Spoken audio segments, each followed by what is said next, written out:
À chaque fin d'année, il est temps de faire une rétrospective annuelle sur le projet Mr Fanjo. Pour ce bilan de 2022, nous allons aborder les points suivants. Mon retour sur les objectifs de l'année, quelques chiffres sur l'aspect financier et l'évolution du trafic, et mes objectifs pour 2023. C'est parti!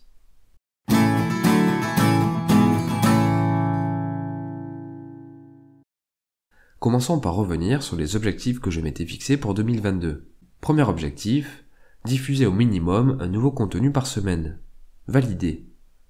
Je suis satisfait car le processus de création était adapté et j'ai pu garder un rythme soutenu tout au long de l'année en diffusant tous les mois un résumé de livre, un épisode sur les sciences sociales, un contenu tips et un épisode sur un sujet de mon choix.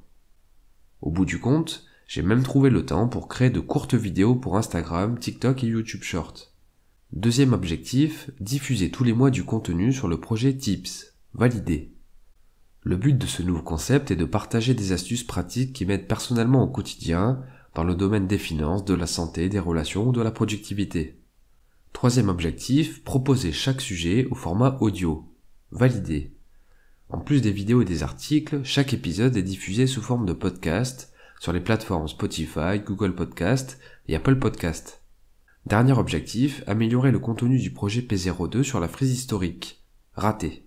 Bien que j'ai commencé à travailler sur le dossier, de nombreux sujets sont encore en cours de réflexion. Après ce bilan des objectifs, je vous propose de revenir sur 9 chiffres clés, notamment sur l'aspect financier, la charge de travail ou encore l'évolution du trafic. En termes d'évolution d'audience, 2022 c'est 2200 abonnés supplémentaires sur YouTube, soit une communauté de plus de 6000 personnes à ce jour. 2022 c'est environ 250 000 vues en un an sur YouTube, soit 20 à 30 000 vues par mois à ce jour. 2022 c'est 47 000 visiteurs sur mon site, soit environ 5 000 visites par mois.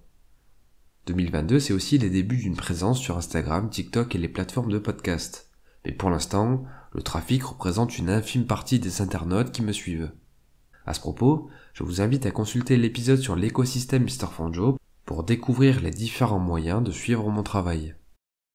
Concernant les productions et le travail accompli, 2022 c'est 52 épisodes disponibles, des résumés de livres, des astuces de productivité, du contenu sur l'envers du décor ou des sujets de vulgarisation scientifique. 2022 c'est aussi 17 vidéos au format court disponibles sur Instagram, TikTok et YouTube Short depuis septembre. 2022 c'est 380 heures de travail, soit à peu près 1 heure par jour dédiée au projet, qui comprend la réalisation du contenu, la gestion du site internet ou la gestion des plateformes de diffusion. Pour finir, voici quelques chiffres sur l'aspect financier. 2022 c'est 659 € de recettes. Les revenus proviennent principalement de la régie publicitaire de YouTube, AdSense, et une trentaine d'euros d'affiliation Amazon avec les produits que j'utilise et vous recommande. 2022 c'est aussi 664 € de dépenses.